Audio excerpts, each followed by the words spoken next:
Thank you, Ruth. And I must say, it really is good to be with everybody today. I know we're a small group, but I'm delighted to represent my colleagues in the National Forum for Teaching and Learning in Irish Higher Education. And it truly is an honour to follow on from our National Forum student associates, Dylan and Neve, that we heard from this morning just in the keynote.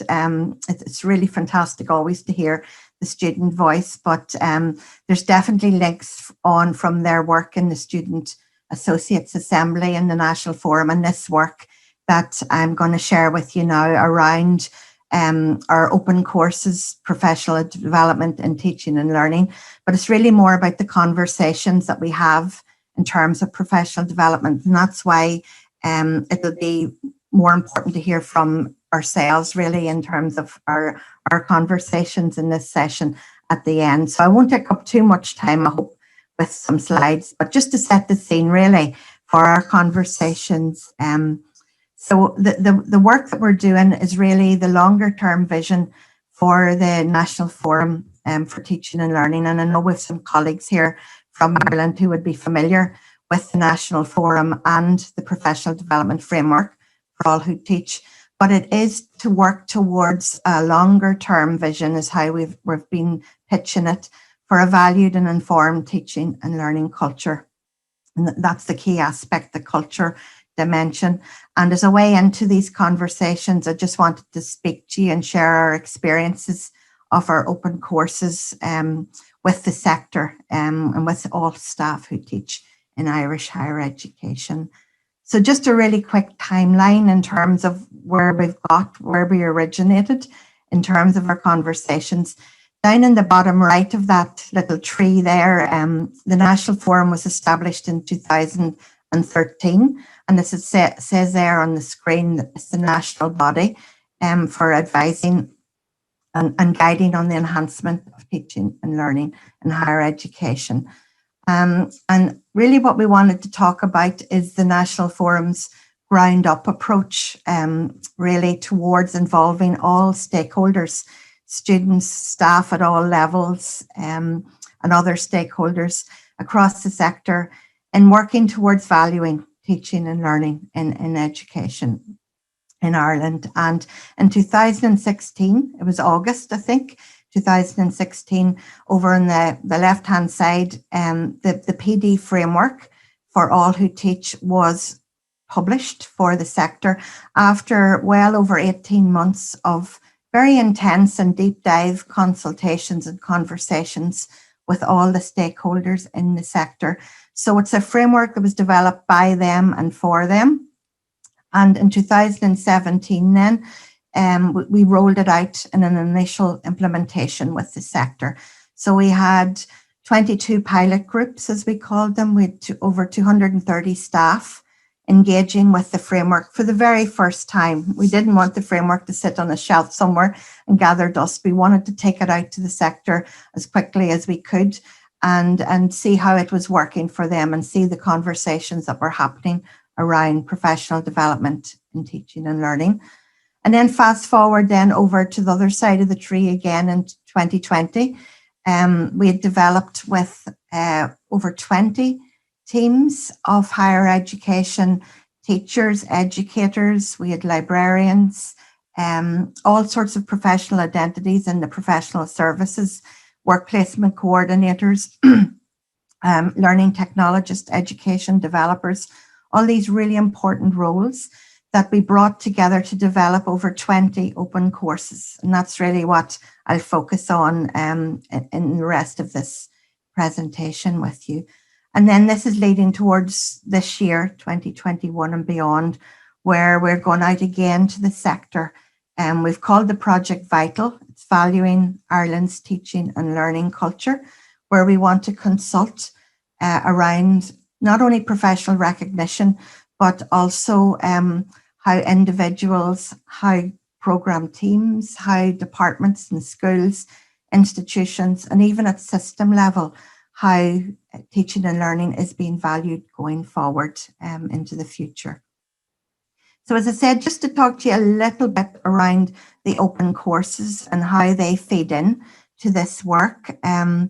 We did start them, rolling them out online last year, and they've picked up pace considerably in terms of the need to address staff's PD needs in the sector.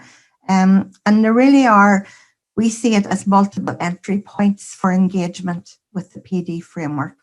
Every course out of the 20 plus that have been developed all have the PD framework underpinning them. They're all aligned to the 5 professional domains of the PD framework. So we wanted these to be flexible for staff. This was even prior to COVID. We very much appreciate the need for staff having, just in time and very flexible PD to meet and address their needs in terms of teaching and learning. So we set up each team to design their course in 3 different delivery modes.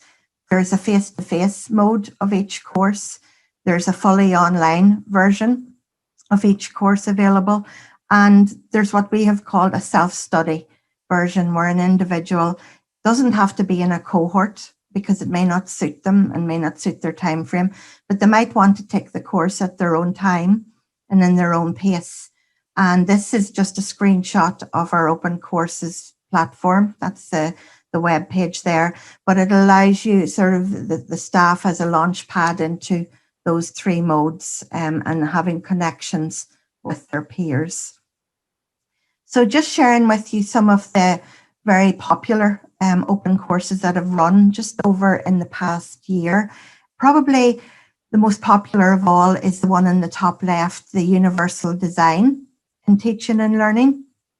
It really very much reflects the sort of the trend nationally and internationally around UDL in teaching and learning. So all our courses, we say we would recommend a minimum of 30 participants on the online version. And I'll just focus on the online for now. So UDL started off running every 6 to 10 weeks with probably 30 to 40 participants. And the need was so great and the demand was so great for the course that they did a rapid sort of a redesign, and they looked at offering it as a MOOC, and they redesigned it and scaled it up in a distributed way so that it's now being offered to 700 participants at a time. It ran once last year and it's starting again. Just you'll see the start date of the 4th of October. So that's one of the very successful open courses and the conversations that are happening around UDL in the sector. Some other ones that are very popular is called PACT. It's about getting started with your PD journey. And it's for individual staff to bring them in, introduce them to our PD framework for all who teach, and let them get engaged with that and see how it can make a difference to their own professional practice in teaching and learning. So you'll see some of the other course titles that are available there. And again, as I said, a number of these have been run already, with more coming along in the autumn schedule going forward as well.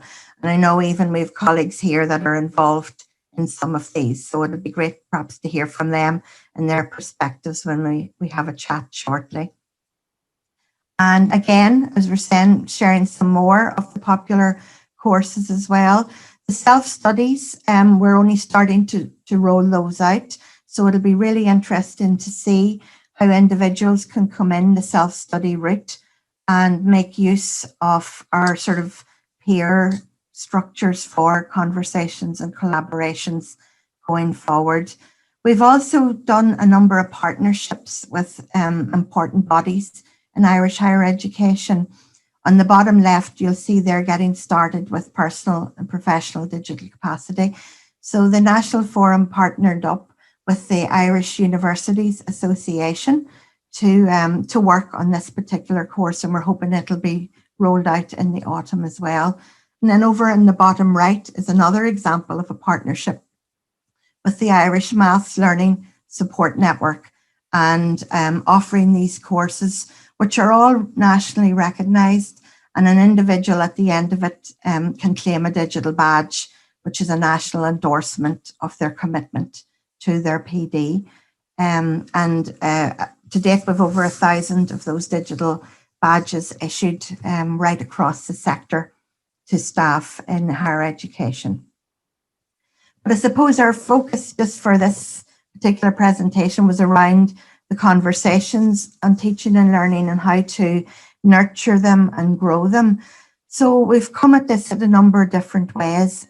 We've set up what we call a professional development activity bank. Each time one of those courses is run out either nationally, right across the sector, or it could be locally within an institution. The participant earns the digital badge, and there's an associated short course with it called the Facilitator Open Course. So for instance, Ida, I see your name there, I see your photo. If we use Ida's course as an example, which is academic writing practice, participants can do Ida's course for 6 weeks and earn the digital badge in academic writing practice. But for an additional 5 hours of commitment, they can earn the Facilitator badge for academic writing practice, and the same for all of the open courses. So at the end of that 6 to 8 week period, you come out with 2 digital badges and you can roll out the course in your own institution or nationally. So what we've been finding is every time any of the courses are run, the facilitators bring in their local contextual information and practice wisdom and insights, and they start to adapt the activities and the materials, the content and the resources for their context, which is excellent. That's what we wanted. We wanted it to be not just an off-the-shelf open course. We wanted them to be able to adapt. So every time they would make changes or introduce new activities, we wanted to capture that. So we set up, it was done just essentially in a database to begin with, the different activities for each course. This is just an example here of a screenshot from our community engagement open course and the different activities that have been adapted, the date that the course was run, and some information and some links to the actual adapted activities.